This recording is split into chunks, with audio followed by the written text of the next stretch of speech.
গো তাড়াতাড়ি গো। আফগানিস্তানের বিপক্ষে ম্যাচের পর জয় পাওয়া উচিত এমন আরেকটি ম্যাচে স্কটল্যান্ড।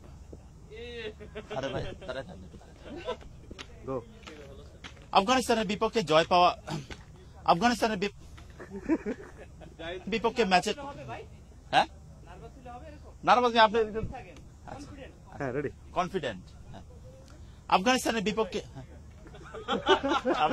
আফগানিস্তানের বিপক্ষে ম্যাচের পর জয় পাওয়া উচিত এমন আরেকটি ম্যাচে স্কটল্যান্ডের বিপক্ষে মাঠে নামবে বাংলাদেশ, যে ম্যাচে প্রাপ্তির চেয়ে হারানোর সংখ্যাই বেশি টাইগারদের। তাই গো। আফগানিস্তানের বিপক্ষে আফগানিস্তানের বিপক্ষে ম্যাচের পর জয় পাওয়া উচিত এমন আরেকটি ম্যাচে স্কটল্যান্ডের বিপক্ষে মাঠে নামবে বাংলাদেশ, যে ম্যাচে টাইগারদের প্রাপ্তির চেয়ে হারানোর সংখ্যায় বেশি। বিপক্ষে জয়ের ম্যাচে